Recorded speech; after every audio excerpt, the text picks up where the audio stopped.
If so, head down to the comments on our YouTube channel. You will see two links there. The first is our Teespring, where you can see a wide variety of apparel products, including our signature product, the More Than Philly Sports Talk Show sweatshirts, offered in a variety of different colors, including gray, navy blue, and more. Finally, we have our Patreon page, where you can become a monthly donation member. 10% of all donations go towards an organization of our viewers' choice. We hope that you enjoyed today's episode, and if you can't donate, that's okay. Welcome, everybody. We are live on Monday, June 15th, 2020. It's a very exciting week 2, Monday morning. Very excited to have you all on. We are now going to be joined by my co-host, Gavin Toney. Gavin, I'm very excited to be on with you. We had a very successful first week. How are you doing today? Great. How was your weekend? It was pretty good. Definitely tried to get as much sports in as I could. NASCAR was on. We had some golf to watch. Some sports news. Definitely, we're going to break it down today. How was your weekend? It was great, man. I sat outside and took a moment to relax on the great week we had, and I'm ready to get back into it. Absolutely. I agree with you on that. So let's get started with the show today. We have a lot of stuff to break down. We're going through all the major sports today. At the end, we'll be having Adam Laxon on, our NHL specialist, to break down the return of hockey. But first, we're going to get started with our first agenda of the day. We're going to be doing a new kind of show where we're going to be going through every team in a sport and just kind of talking about them in a very quick, abbreviated version. So what we're going to be doing to all of our viewers that are new to this, we're going to be naming a team. And so we're going to be saying better or worse as far as their record, or even the same, and then maybe one key attribute to why you feel that way. So, Gavin, I'll start with, we're going to try to do this in a lightning round. Let's start with the NFC East, and we're going to start with the fourth-place team, Washington Redskins. Gavin, better or worse? Worse. They didn't really make any key decisions on offense that really showed me that they're going to get better. I know Dwayne Haskins has to go up from now on, but I don't think this is going to be the year. They got a new coach, learning curves, so this is not the year for them. I agree. I'm going to go with worse as well. I don't think Chase Young is that big of a factor where they can really turn the record. All right, let's go to the New York Giants. Gavin? I think they get better. The addition with Daniel Jones showed me a little bit last year what he can and possibly do.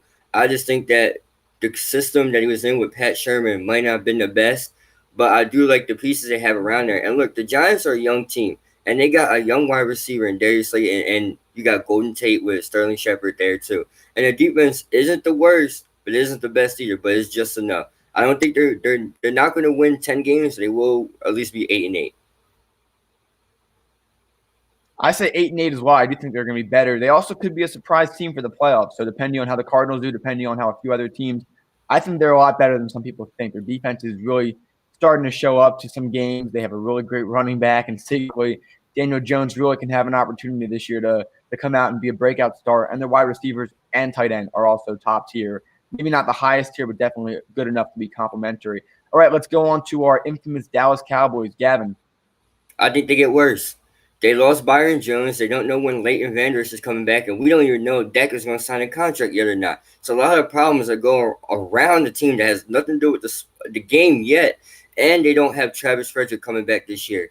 And the offensive line is getting on a little bit of the older side. So we have to see what Dak or whoever's quarterback in the helm can do. I'm going to say they're either the same or slightly better. I think Mike McCarthy does help emphasize running the ball more. I think that Dak Prescott, if he does sign his contract, will definitely be a key factor. I say they go 8-8, which is the same as last year, or potentially 9-7, and make a playoff push. And now let's get on to our own Philadelphia Eagles. Gavin, you go first. I think they get better.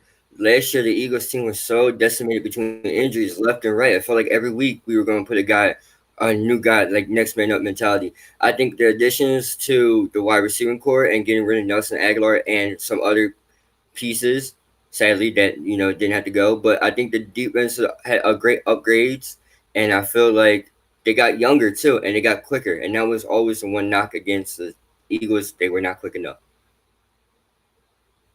Definitely, no, I agree with you on that one. So the team that's been very good up front has just gotten better, and now their weakness to secondary and linebackers have also improved. So I'm going to say they get better as well, 10-6, 11-5. Schedule's tough this year, but we're going to actually next week break down pretty much every relevant team in the NFL. We're going through them schedule. We'll do one a day to take up a few minutes during the show. So let's now get on to the AFC East, and we're going to start with the Miami Dolphins. I think they get better if Tua Tagovailoa, and I said that right. If he actually does play this year, I think they win more games. I'm not talking like 11 wins, but I'm talking they might get around the 7 to 9 range this year. I think Tua, and I like the offense they have around him, and they're going to be better. And the defense, they got Byron Jones, they got a couple other pieces as well, so they're going to get better this year. Definitely, I'm going to agree with you on that. I don't think they're up to a playoff caliber team yet. I say 6-10, which is one better than last year, or 7-9. I don't expect Tua to start week 1. I think Fitzpatrick does start out, and so once he cools off from his yearly hot start, then they'll bring Tua in, mostly because of his health. You're not in a rush to bring him in. If it was a different situation where he wasn't coming off an injury, I would start him week 1. So now let's talk about the New York Jets. I think they stay the same. I didn't really like. I mean, I like what I saw last year on the defensive side with Jamal Adams and everybody, but I don't see enough from Sam Darnold. Sam Darnold's hot and cold. He does well and he doesn't do well. They came to Philadelphia and they got blown out, but then they lit Dallas up the one day. So I have no idea. I think Le'Veon Bell is going to be their key part, and they also lost a little bit. They lost Robbie Anderson too in free agency. So I'm also hesitant to say they get worse, but I'm gonna just say maybe the same because it's the Jets. Right, and so, I mean, I'll make it pretty obvious. I hate Adam Gase. I think he's a terrible leader. I Yeah. think he has a big ego and it destroys teams.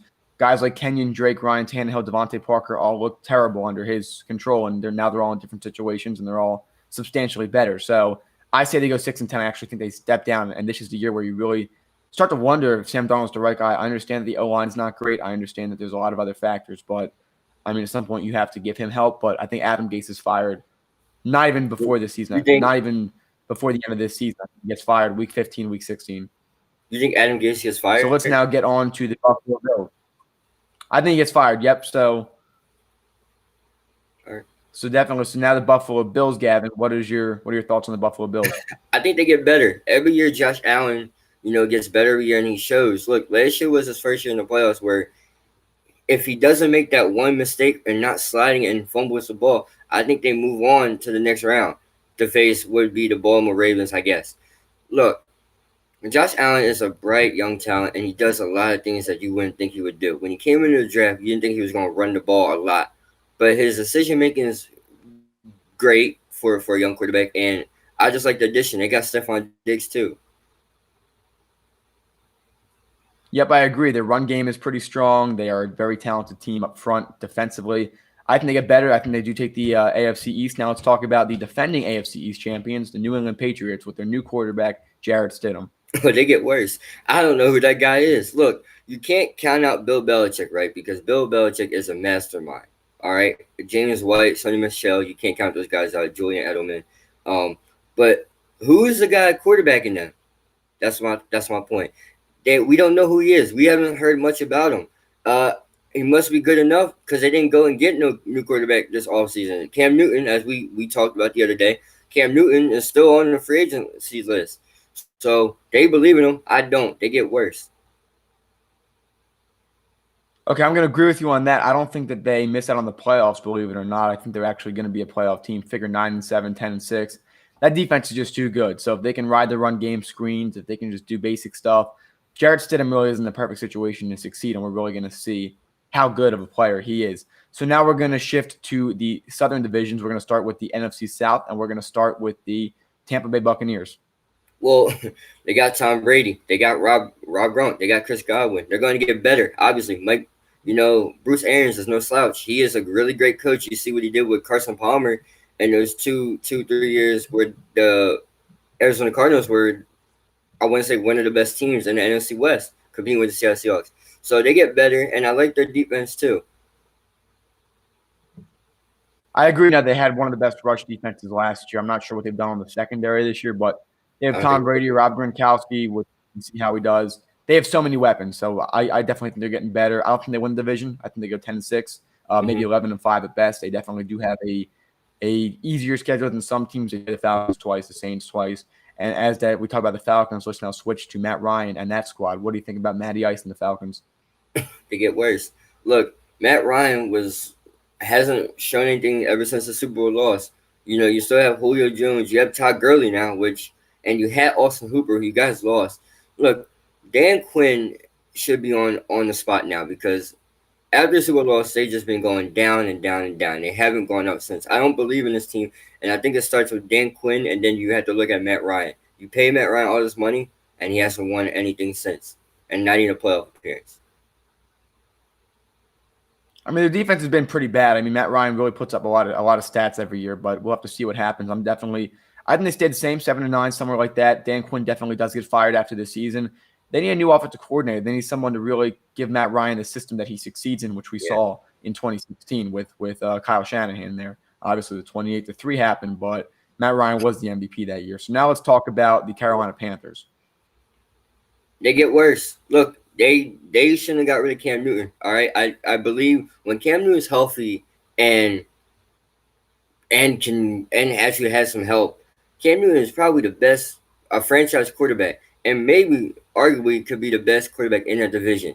But you moved out Cam Newton. I don't know who you're going to trust at your helm. You still got Christian McCaffrey. You got Robbie Anderson now. So I like what they did there, but you lost Luke Kuechly too, so they get worse this year. I think they get a lot worse this year. They do have McCaffrey. They do have a lot of guys who are potentially talented, but they don't have it together to really string it and become a contender in this division. I think they are in last place. We're talking the 4-12, 5-11 range. I don't think they're going to be a good team this year. And now finally, let's wrap it up with the poor Saints who have had such success the past few years, but have come up short in the playoffs. Gavin, I'll let you go first. They have Emmanuel Sanders now. Their defense is better, so they're going to stay the same, or they might get better.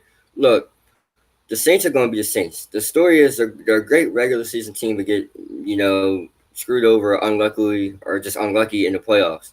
They ran into Minnesota, who just lit them up in that playoff game this year, and then unlucky with the pass interference call 2 years ago. So my thing is with the Saints, they didn't get worse. They're not going to get better. They're just going to be the same. They're going to be the same old Saints that they're going to win through the whole regular season, and then just something unlucky is going to happen in the playoffs. Definitely no. I think they stay about the same. It's not going to shock me if they find a way to go 13-3 again. Definitely interesting to say the least. So now we're going to shift to the AFC South, starting with the defending AFC champion Houston Texans. I think they get worse. You don't have DeAndre Hopkins no more, and the offensive line didn't get any better. The defense, J.J. Watt got a little bit older now, and you're going to trust a guy in David Johnson who hasn't really done much in the past 2-3 years. So the moves just went backwards, so they're going to get worse.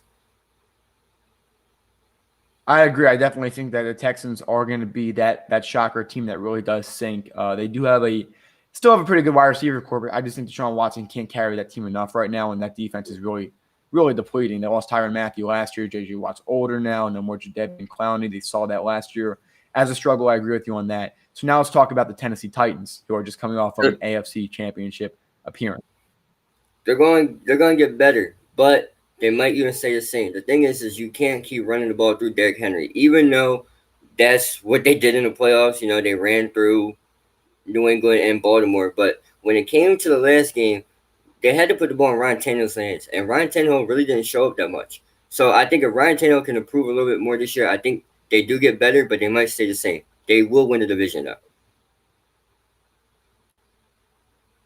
Well, you think about it, you have Mariota, who really struggled last year late in those first 5-6 games I think he played, and once Tannehill came in, they had 1 or 2 losses, one of them to the Saints. So really no harm, no foul. They had a really good game, in my opinion, against them. So I say they get better. I think they get 10-6, and I think they win the division. And so now we're going to talk about the Jacksonville Jaguars and Gardner Minshew and his mustache. Let's see how much they can do for that team. They get worse. Look, Gardner Minshew, he's cool, all right? Mustache is cool, but mustaches don't win your games, buddy. You lost Jalen Ramsey. You lost Calais Campbell. Leonard Fournette has been on a decline ever since his first year. I do like the wide receiver core they have. It's nice. They're young and fast. But as a talent-wise, altogether, they just don't have enough. I agree, and so I think that's definitely going to be a struggle for Jacksonville. They're another one of my teams that's going to be in that 4-12, 3-13 arena. looking for that first overall pick. So if Minshew can show up this year, I mean, they could potentially have something, but they're really not talented enough to really go out and do what they need to. So I think that's pretty obvious. Now let's talk about the final team in the AFC South, the Indianapolis Colts.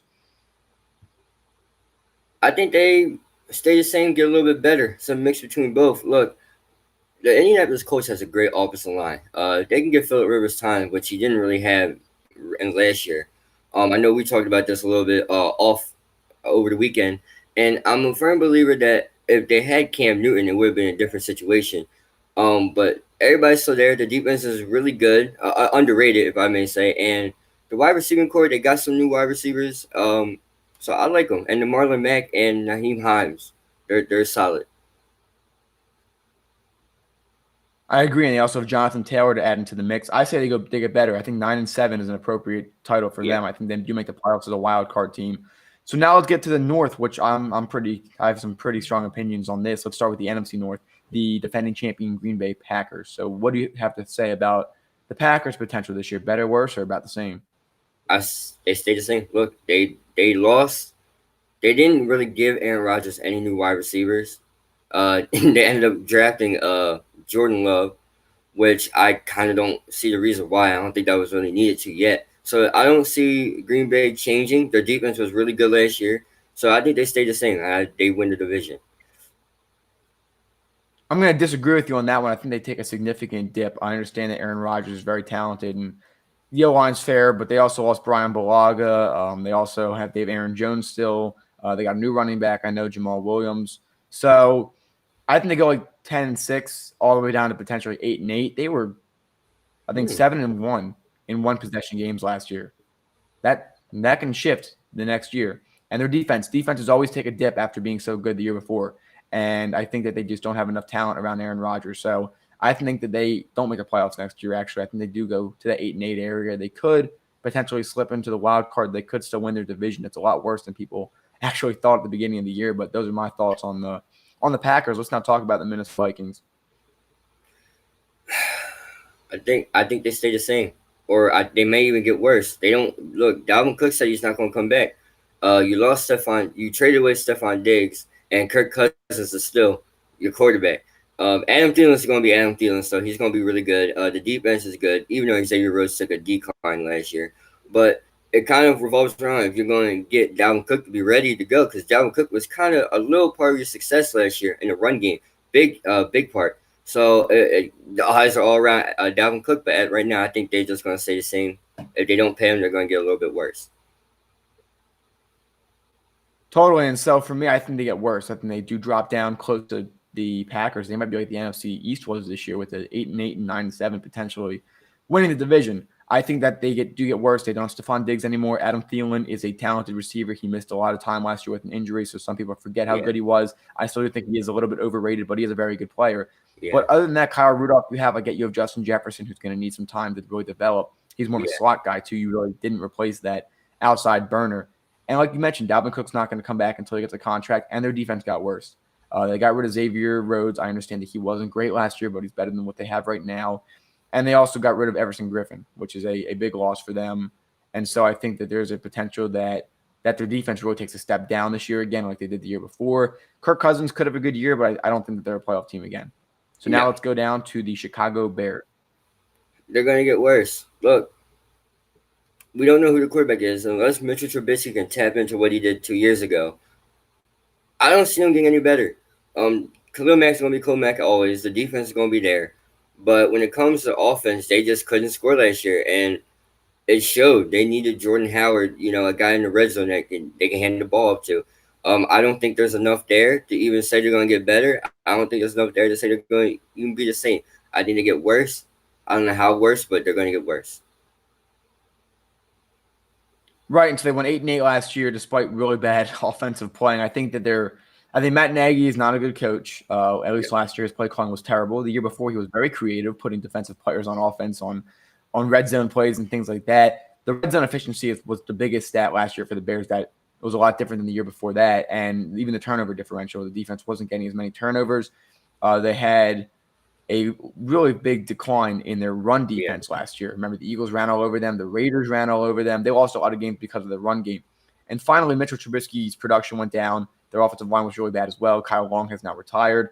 And even Kyle Long said until you get Mitch Trubisky protection, he's not going to be able to be as good as he was. If Nick Foles does get plugged in, I think he struggles. I think that team, I mean, all these teams in this division are looking at mediocre at best. They could shock us, and Foles could have some magic, or Trubisky could go back to his form and become a 10-6 team again. They went 12-4 2 years ago. But right now, they're also sitting at that 500 level with the Packers and Vikings, in my opinion. And now it's the final team in this division, Matt Patricia and his Detroit Lions. They're going to get worse. You lost your locker room. Darius Slay once said no one in the locker room respects him. He calls guys out, which is not wrong, but you're calling them out on off the field things. It has nothing to do with football. So, look, Matt Patricia should have stayed a defensive coordinator in New England. He should never even took this job. He has done a horrible job since not even one winning season. Matt Stafford's wasted away. If I'm Matt Stafford, I went out. There's no chance for me to win. And ever since Calvin Johnson's gone, Marvin Jones has been hot and cold, and you got rid of Golden Tate, who is his dynamic duo, if you want to say. So they're not going to get any better. They might get worse. I do like the pick they got in Jeff Okudah, and they got Desmond Trufant, but that's not enough on offense, or to even help out the offense, or to complement the offense. I'm going to go out on a limb here and say that they are my NFC North champion as a dark horse team. Now, the Packers are still my favorite in my opinion, but because of the one possession abilities, I do scale them back. So if I'm going to take a hot take, it's that the Detroit Lions, this is their opportunity. I'm not saying they're going to be good, but this is, if there was an opportunity ever, it's for them. They lost to the Packers twice this year. They lost on 2 field goals. They never were not in the lead in those games. They led the Packers every minute of that game until the final 3 seconds of both. So, and one of them was because of a really bad calling on officiating the Monday game in Lambeau. The Lions should have won. Matt Stafford was hurt last year at the end of the year. They have 2 really good wide receivers in Marvin Jones and Kenny Golladay. They have a up-and-coming tight end in T.J. Hawkinson. They have Danny Amendola, who's a experienced veteran. Their defense is not worse, but it's also not better. I think it's about the same. Jeff Okudah can potentially come in and be that lockdown that Darius Slay was, but it's going to take him some time. If there was ever an opportunity for the Lions and Matt Stafford to get back to the playoffs, it's this year. I'm not going to say they're going to get better or worse, but I'm going to say this is their opportunity. Every other team is 8-8, and it'd be pretty funny if they become the new NFC East. Well, for once, John, I actually do agree with you. Stafford is top 5. He wasn't on the Lions. So, yeah, for once, John, I actually do agree with you. And definitely the organization's a mess as well. So if there's an opportunity for them to win the NFC North, it's this year. It wouldn't shock me if they can come out and do it. But like Gavin mentioned, they lost their locker room. They have a lot of rebuilding to do, and you can't rebuild overnight. So let's now get on to the AFC North. We're going to start with the Baltimore Ravens. I think the Baltimore Ravens are going to stay the same. They got another running back, but I wish they did get Lamar Jackson a wide receiver. You can't throw to Mark Andrews 100 times a game, even though he proved us wrong last year. But the defense got even better. Patrick Queen, Calais Campbell, Earl Thomas is going to obviously come back. Marlon Humphrey's only going to get better. You got Mark Ingram on the offense. And, of course, you're not going to show that defense is the same thing last year. They're going to come up with some new stuff this year. So they might even – and I'm going to give you a little hot take. I think it's going to be Kansas City versus Baltimore in the AFC Championship this year. Where? I have no idea. Early prediction for that. I definitely think that Baltimore is going to be where they were last year. Their defense is better. They have the best defense in the NFL. That's not a question, in my opinion. I think they do have the best defense, best secondary, best linebacker, better linebackers than most teams, and a very solid front four. So, best defense. You have to mention the fact that they are an offensive firehouse. So, those are my takes on the Ravens as well. They are about the same. I think they do dip back to 12-4, 11-5. They don't get the 1 seed, but I think they still are set up for success, especially in the long term. They're still a hungry team. They still want to go out there and win, and they have a lot of young guys. So for the next few years to come, I think they're a good team. I trust Lamar. I think he can run. I think he can throw the ball. I just think that coaching early in the games, he threw a pick and kind of got on tilt since then. But I think as long as they can find a way to establish a lead early, they're going to be okay. And Lamar learns. So I think definitely as well. So now let's get down to the Pittsburgh Steelers, who were able to go 500 after losing their quarterback in week 2. They have a very good defense as well. Gavin? They're going to get worse. Look, I don't believe enough in Juju Smith-Schuster's ability to, and it's not Juju Smith-Schuster. It's the people surrounding Juju Smith-Schuster. When Antonio Brown was there, it was Juju getting the ball. So it was okay. You also have Le'Veon Bell in the backfield. Le'Veon Bell set out obviously the whole year, and James Conner comes in. But I don't believe there's enough after Juju Smith-Schuster for Big Ben to throw to. And plus, Big Ben's getting older now, and it seems like every year he gets hurt. And the defense of Minka Fitzpatrick is a great pickup. And if they go 7-9, 8-8, they might be able to get him a wildcard spot. But in my opinion, I think that's the problem. They don't have anyone else outside of Juju Smith-Schuster that can catch the ball on a consistent basis. I agree. I think they don't get better. I think they stay about 8-8, 7-9. I think Big Ben is not going to be able to stay healthy this year. And we'll see. I think Juju Smith-Schuster is overrated. I think he was definitely getting the number 2 corner 2 years ago with Antonio Brown. So we'll see what happens with them. So now let's get down to the Cincinnati Bengals and Joe Burrow. They went 2-14 last year, as a reminder for our viewers. Well, I think they get a little bit better. They're gonna win. Trust me, they're gonna win more than 2 games this year. I promise you that. Look, anything is better than what Andy Dalton was providing. Now, here's the thing: if AJ Green can stay healthy for Joe Burrow and Joe Mixon can stay healthy too, and then you obviously the pieces around him, they should be able to go win some games. But at the same time, is the defense. I don't really trust that defense anymore as I used to. So you look at Joe Burrow and you gotta look at AJ Green more. You gotta be like, all right, you gotta be healthy for Joe Burrow to work. That would, and if you want to be fair to Andy Dalton, that could be Andy Dalton's case for like the last year and 2 years because you didn't have AJ Green to go throw to. So I do believe they're gonna win more than 2 games. They're gonna win around like 5 or 6. But no more after that. I agree. I say 4-12, 5-11. Joe Burrow does struggle his first year, but he will bounce back because he is one of the most mature quarterbacks. Now it's finally the last team in the AFC North, the Cleveland Browns. They're going to stay the same because Baker Mayfield is a quarterback. I like everything around what they have, but Baker Mayfield is a horrible leader.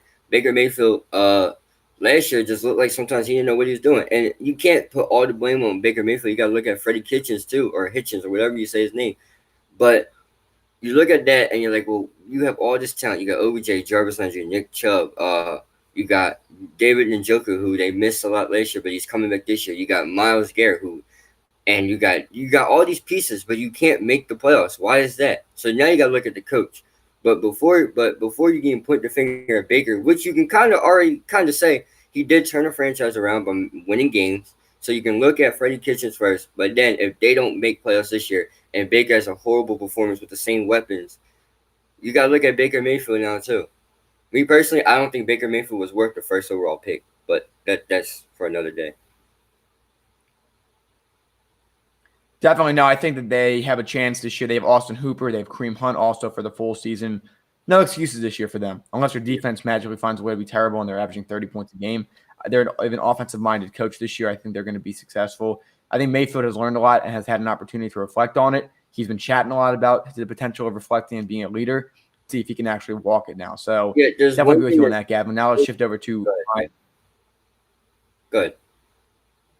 Go ahead. We're going to switch to the NFC West after the statement. No, literally. You could talk about being a leader, but there's a lot of video proof and things you could say that Baker Mayfield is not a leader. But I'm gonna leave it at that. We can get into that to another day. All right, definitely. We'll definitely have a Browns debate as we move closer to the NFL season because I know they're a very hot, contested team to say the least. So, all right, let's talk about the NFC West. We're going to start with Jared Goff. I know you love Jared Goff and his big fat contract and the Los Angeles Rams. Well, I don't love Jared Goff, and I think they don't. I think they stay the same. They might get a little bit worse because the loss of Todd Gurley. Todd Gurley was the reason why Jared Goff got the contract. In my opinion, I think Jared Goff owes Todd Gurley about $15 million of that contract because of that.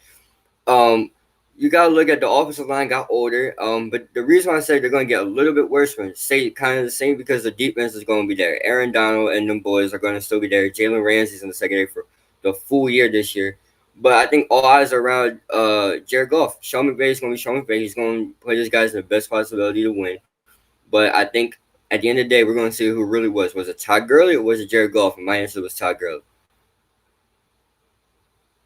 I think that bringing in Cameron Akers and having Malcolm Brown trying to work on that offensive line, getting healthy this year, I think that they are going to stay the same. And because they're the same 9-7, that's enough to make the playoffs, in my opinion. So I just think they stay the same and they make the playoffs. You think they'll make playoffs? I think they're going to win the division. In that division, I think so. I mean, it's going to be tough, and we're going to talk about the other three teams here. Let's start with Kyler Murray and the Arizona Cardinals. Gavin, what are some of your thoughts? They did not have a great year last year, but a lot of promise for that team. Well, they're going to get better. This is actually one of my dark horse picks to go to the playoffs this year because this is why. They gave Kyler Murray, DeAndre Hopkins. You still got Larry Fitzgerald, who's on the bitter end of his time in the NFL, but he's still there. You got Christian Kirks. You also got Kenyon Drake there with Chase. Is it Chase? I think it's Chase Edmonds or one of the or A Edmonds. Chase and Edmonds, then and then you got Isaiah Simmons on defense with Chandler Jones, Pat Pete still there. A little on the older side. You got Budda Baker. This team is screaming wild card at least. And they're also screaming 9-7, maybe 9-7, 8-8 the most.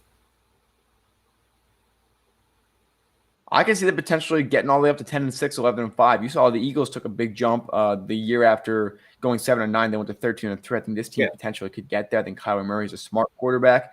It's just about how that team works together. Can Kenyon Drake maintain that production from last year? So definitely some valid points there. Their defense was a struggle. They brought in the do-it-all in Isaiah Simmons, so I like them a lot. So now let's talk about the Seattle Seahawks.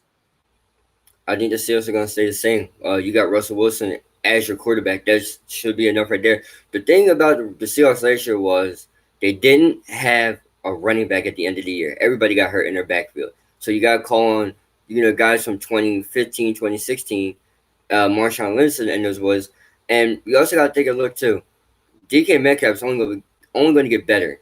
And I think Tyler Lockett and also the defense is somehow always good. Bobby Wagner could be arguably the best middle linebacker in all of football. I'm going to let that sink in for a second. In all football, if they could somehow figure out to bring Jadeveon Clowney back, who I know Eagles fans dearly hate right now, if they could somehow figure out how to bring him back, I think they're going to be just the same. I think if they do bring him back, then they're going to be the same. But I think if he doesn't come back, and I know his production was down last year, but if you watch the film, he still was a pretty big disruptor. And so when he was out, they did struggle a lot. They lost to the Cardinals later in the year. It's about the running backs.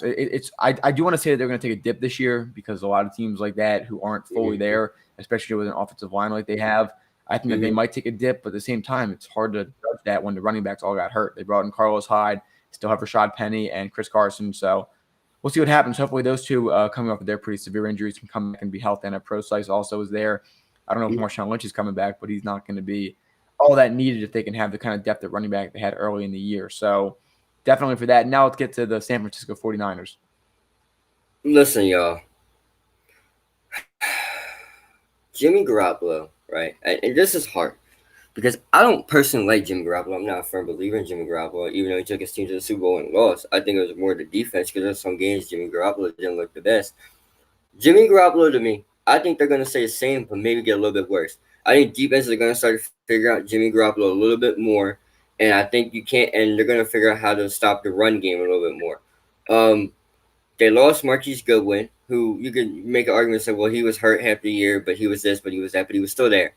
But the front seven and the defense of the San Francisco 49ers are going to keep them where I say they're going to be the same. But I think the offense and Jimmy Garoppolo, it all depends on how Jimmy G plays. I think it just relies on him, really. When the defense stays the same, the team gets worse. That's my thought process on it. You saw with the Bears last year. I mean, depending on what happens. But the defense is still going to be good this year. But they're not going to be the top tier that they were used to last year, getting short field position with turnovers, things like that. So they brought on Brandon Ayuk. They replaced Emmanuel Sanders with him. You still have George Kittle there, guys like Ross Dwelly, who have looked promising during the games that Kittle was out. I say they go 12-4 or 11-5. I think they don't get the 1 seed, but they're going to have to earn it if they're going to make it to the Super Bowl again. But they are potentially one of the next dynasties. I think go 9-7 this year. Yeah. Okay, that's a pretty hot take. We'll see how definitely it's going to be varying on. I think we can agree it's Jimmy Garoppolo's play is really what's going to affect them. They're one of those teams where the quarterback play really does matter. Yeah.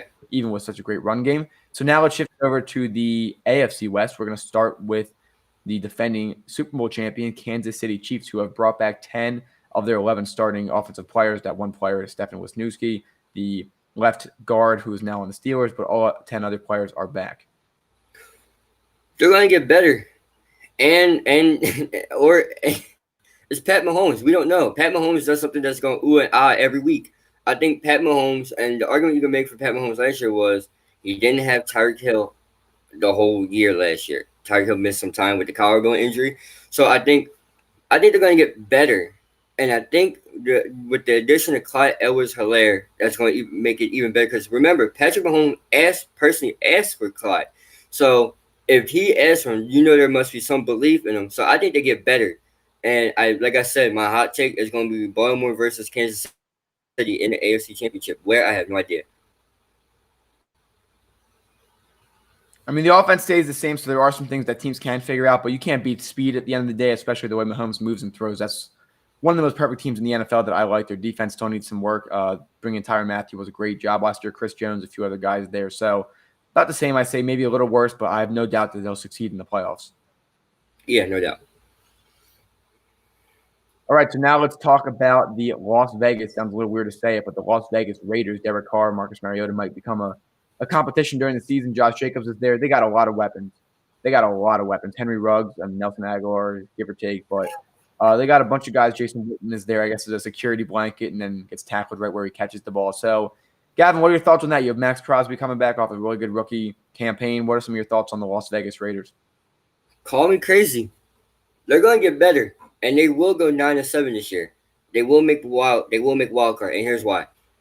They weren't out of it last year. Everybody thinks the Raiders were so far behind. They actually wasn't. With all the Antonio Brown drama and John Gruden's first year, they were not, or not first year, excuse me, but John Gruden's year, they were not out of it as much as people think it were. They were in the mix of it for a good bit. I think they get better this year, whether it's with Derek Carr or not. I'm kind of leaning towards Derek Carr. If Derek Carr doesn't have a great start, I think they go to Marcus Mariota. But if Derek Carr does have a great start, I think it does stay Derek Carr. But I like this team. The tight end, Darren Waller, Henry Ruggs, as you mentioned. They are Josh Jacobs, who was a big help to them last year. And also, I'm not too sold on the defense, but the defense isn't the worst. I know they have LaMarcus Joyner back there and some other pieces. But this is a team. If this is a chance for them to go 9-7 this year, this is the year to make wild card. You're in a new stadium, new city, new everything. So why not? Let's put on a show for the new hometown. I agree with you on that, Gavin. They didn't get eliminated until week 17 because if they won, the Steelers lost, and the Titans lost, they would have been in the playoffs. So yeah. I feel like people were more aware that they would think a little bit more highly of them. I agree with you. I think they are going to get 1 or 2 games better this season. They have a lot of weapons. So Derek Carr's opportunity this year. He wants to get back to where he was a few years ago when he could have been the MVP before he got hurt. This is his opportunity. So now let's talk about the Los Angeles Chargers, a team that was 5-11 last year. The year before that, similar to the Packers. That's why I'm comparing them. They were like 8-2 or something like that in one possession games the year before, and then last year they fell off. And think about Philip Rivers' interceptions does really hurt when you're in a one possession game. So Gavin, what are some of your thoughts on the Los Angeles Chargers? First of all, I just want to say this. You could make a point where Joey Bosa had a down year, and also Derwin James didn't play as much. You could because he missed a lot of time. You could also make a point saying that quarterback play was one of it. Melvin Gordon wasn't helping. I don't see them getting better. I think they get a little bit worse. Justin Herbert, I think they get worse because Justin Herbert, I was never sold on Justin Herbert. You had to tell me about Justin Herbert because I wasn't a firm believer in him. But that's enough said right there. They get worse. They're not going to get better. I think they stay the same. Herbert's going to have a year to grow. Those interceptions, he'll make mistakes like that. We'll get them 5-11. But I think in the future, they're a very talented roster defensively and on offense. So you do need 1 or 2 more weapons on the offense. I know they do have Mike Williams, the tall guy, and Keenan Allen, the all-around wide receiver 1. Running back core is a little bit more depleted than it was losing Melvin Gordon, but Austin Ekeler proved he can carry the production last year before Gordon came back. So I agree with you on that. I think they're definitely going to be the same, maybe a little worse. But it's a growing year for them. I could see them 2 years down the road being a playoff team, maybe 3 or 4, depending on how good Herbert is, a potential contender in the West. So now let's talk about my favorite sleeper team this year, the Denver Broncos. This will wrap up our 30-second team. I know we've taken some good time to go through these. Gavin, the Denver Broncos, what are your thoughts on them? They're gonna stay the same. You're sold on Drew Lock. I'm not. I still gotta buy in, and I'm not going to buy in because I don't know anything about this kid. They got Melvin Gordon. They got Jerry Jeudy. You got KJ Hamler, 2 wide receivers who I both like. Wish they were in Eagles colors, but hey, it's all right.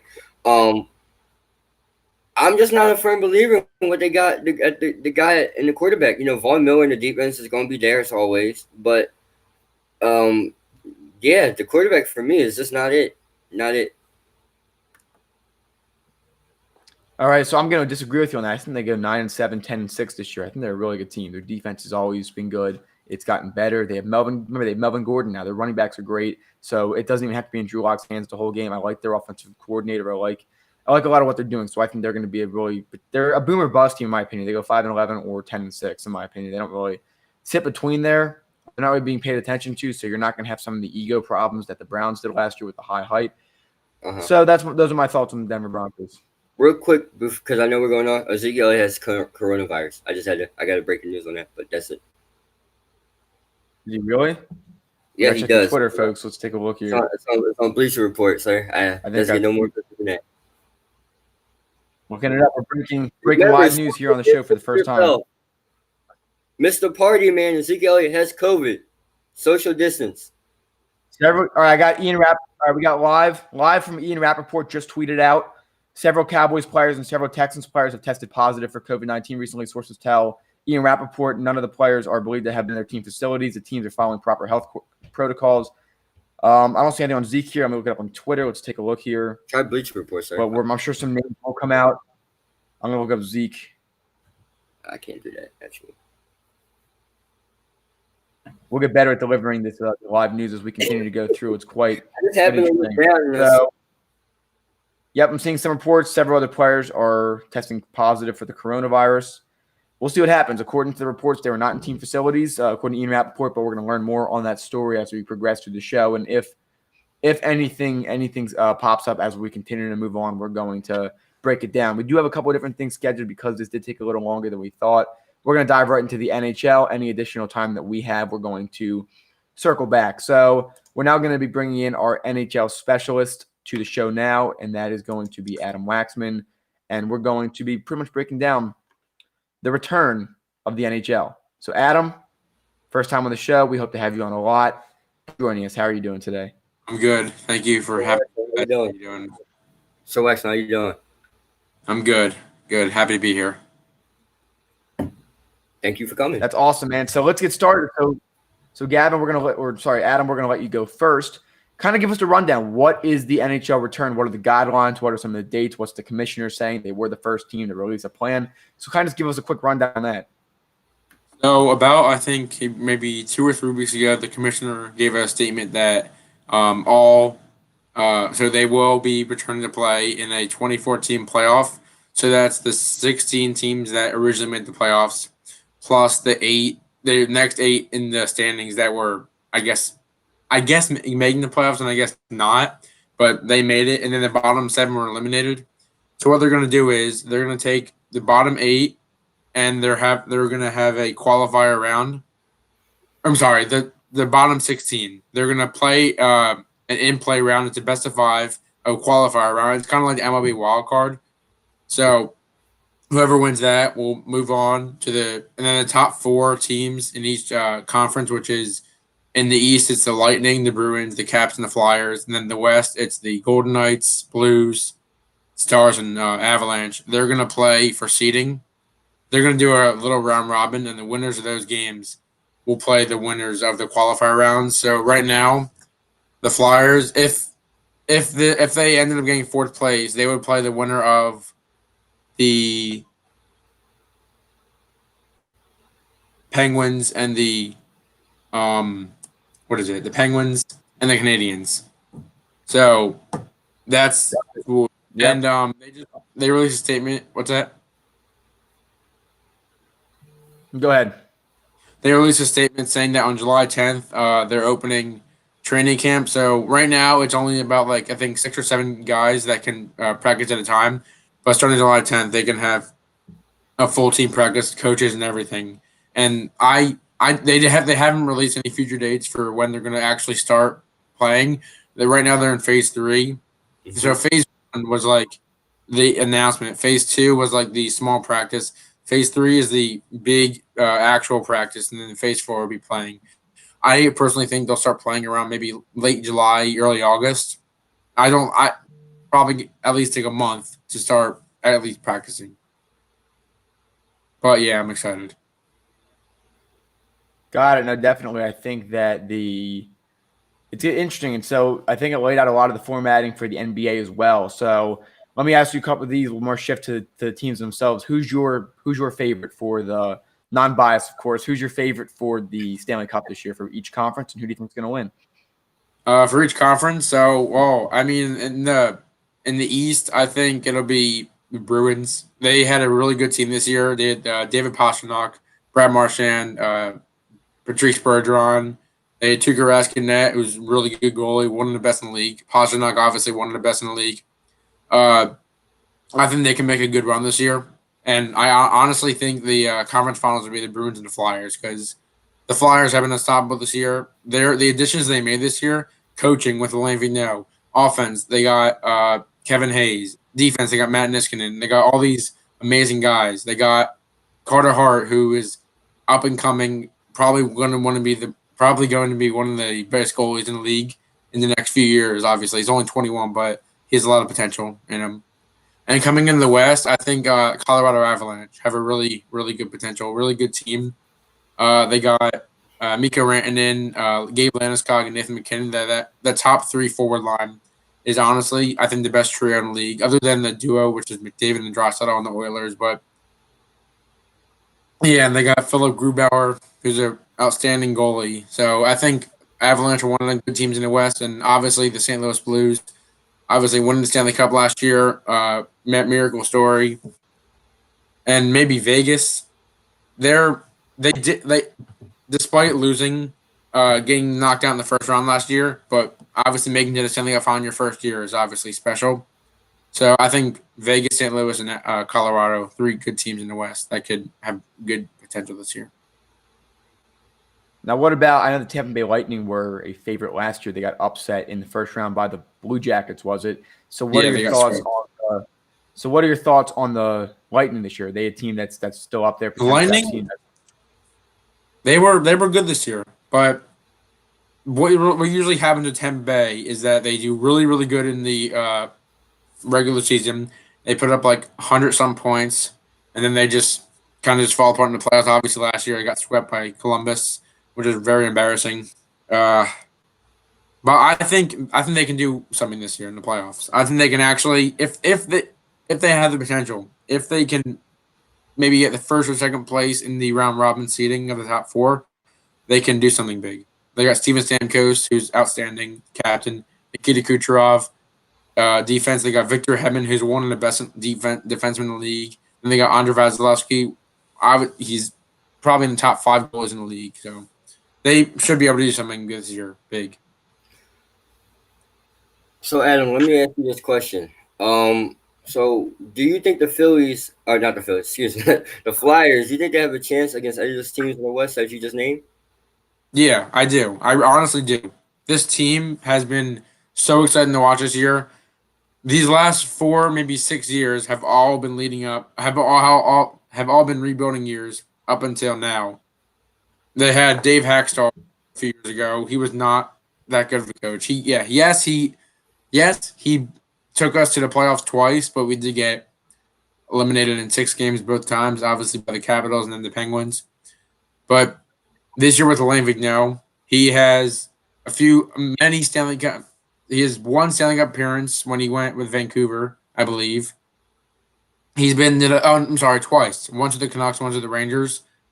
But he's a lot of good coaching in his career. He's really, really good, and he can really do some damage to those teams.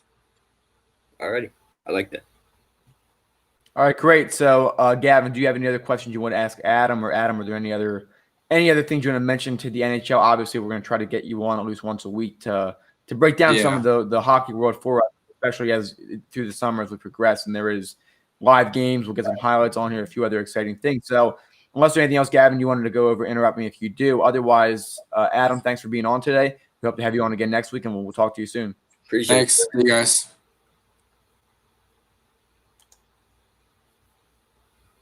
All right, great. Thank you again, Adam, for coming on to the show. We have one more topic we do want to get over today, as it is very relevant, up to date right now. Gavin, I'm sure you're familiar as well. We talked about the NBA return, what it's looking like, and a lot of players seem to be on board. We talked about last week some players not comfortable going back because of the bubble environment, and we understand that.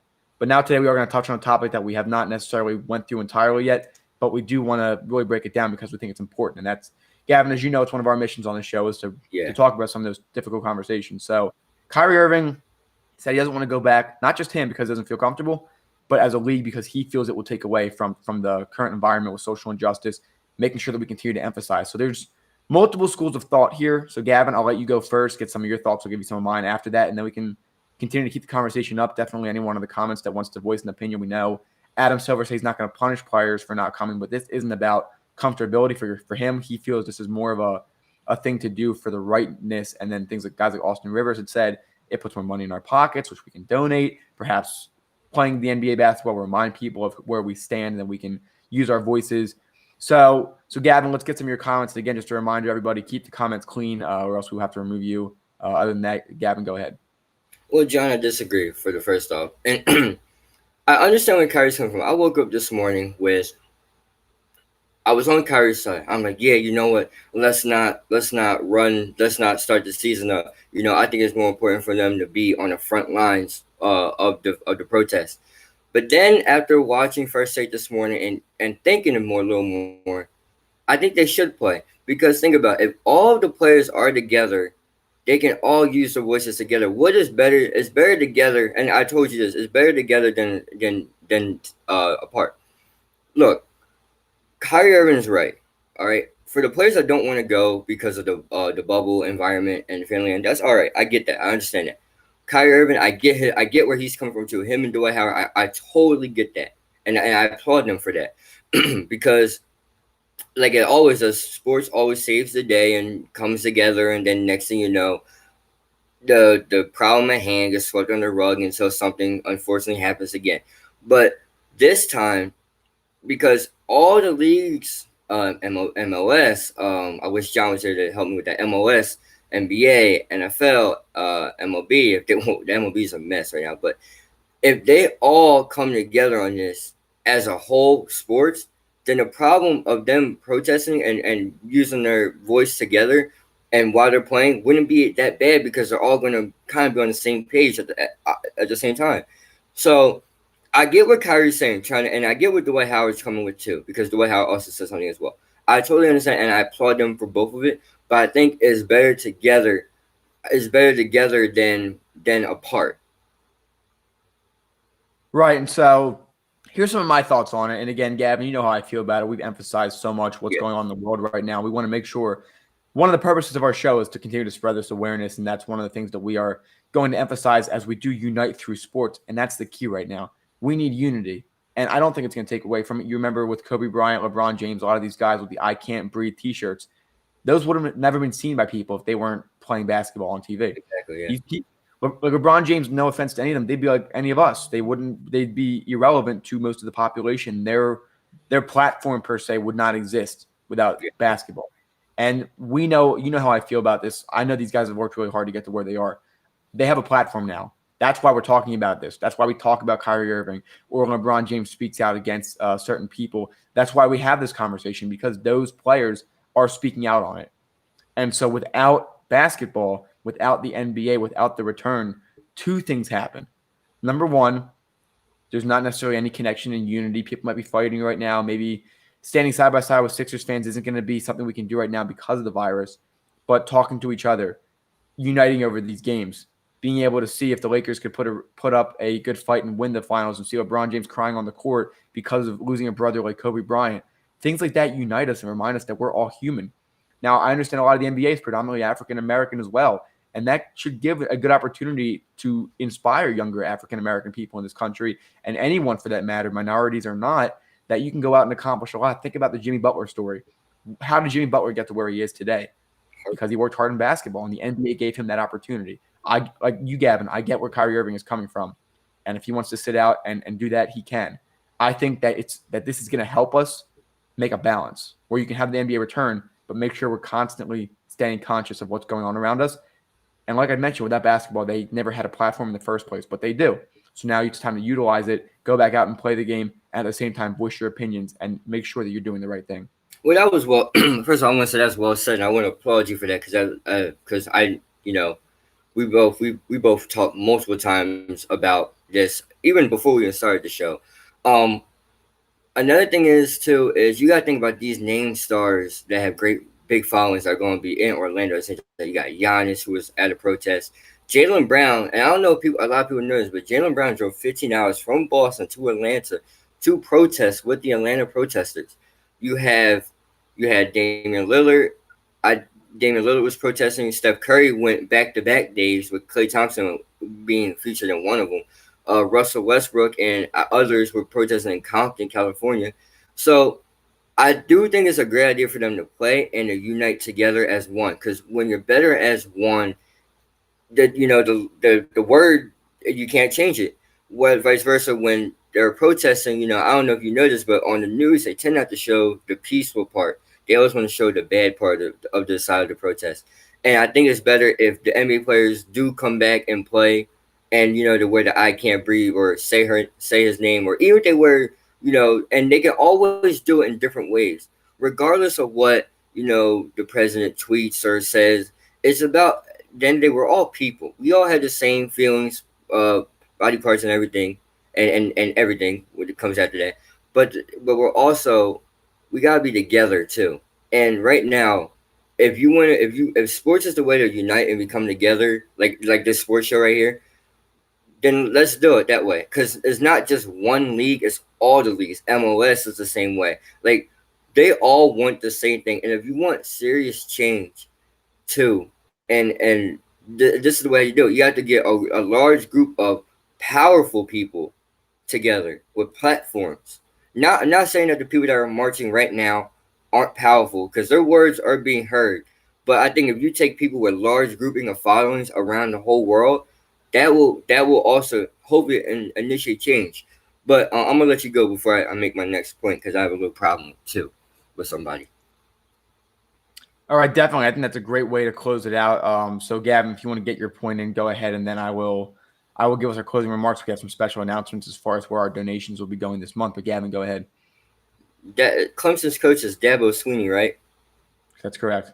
Hey, listen, I saw something that was really disgusting on Shannon Sharp's Instagram yesterday. I don't know if you follow Shannon Sharp. It was a video of a whole bunch of people with the Confederate flags running through, just driving really in Clemson's backyard. And Clemson is a predominantly really great school, but Dabo's comments were, first of all, I just were disgusted by it because he said football matters.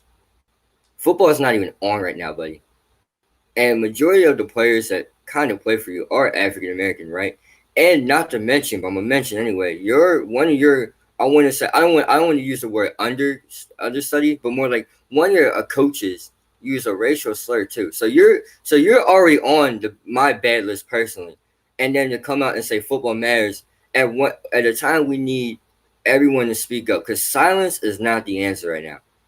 And because I know we're running late on the show, and I want to say this: people scream, "Let's open the country," right? How about we start screaming, "Let's open our eyes and let's realize what the real problem is going on in hand." There's a virus going on, Star. I don't know if you know that, but there's a virus going on, and it's not the coronavirus. It's been a virus that's been going on for way too long, way too long. And I'm talking about racism, and we gotta do something about it. Because me personally, I don't want this to keep going on anymore. I don't want the next generation that's coming behind me to go through this anymore. We shouldn't have to be going through this anymore. Our grandparents' generation shouldn't be affecting the generation as it is now, but sadly, that's not how it is. So remember, it's 2020 now, all right? We gotta be woke, all right? We gotta stay woke, and we gotta be together, united together. And let's be smart about some things too. That's all I gotta say. It's a fantastic closing remark, Gavin. You know how I feel about that, and I hope that our viewers. It's about being open minded, being able to have the conversations that we do. And so we've had great conversations, the two of us. We're now amplifying it on a platform to speak to people so that they can learn as well what unity looks like. And so we've both spoken about this. Actions speak louder than words. And so we're gonna let's keep touching on that tomorrow. Definitely break it down later in the show. Sure. We do have Ryan Whitman coming on tomorrow to break down the PIAA and the return of high school sports. a lot of exciting things coming up for us. We'll definitely continue the conversation because that's how we make change in this country. So at the end, also, we're going to be talking about now. We have officially had the announcement for who we are donating to this month. We will be donating to Shriners Hospital for Children. I know, Gavin, you know them a lot as well. The awesome T-shirt there as well. So on Teespring and Patreon, the links are in the description. 10% of all of our profits are going there this month. We're really excited to be able to do this. We have 15 more days to raise as much money as we can. The rest of the money will be going towards allowing us to be able to continue providing this show. That includes things like subscriptions for our software so that we can continue to provide it on this platform so that we can provide it live, as well as a few other different things for us to continue running and continuing to improve as a platform. As Gavin had mentioned as well, our goal with the show is not only unity through sports, but having those tough conversations in a very polite, unique, and unified manner. So that's what we did for today. Gavin, any other closing statements? Or that wraps up a fantastic Monday here on the More Than Philly Sports Talk Show. Have a good day. Sorry, that's all I got to say. You too, man. All right, thanks everyone for tuning in.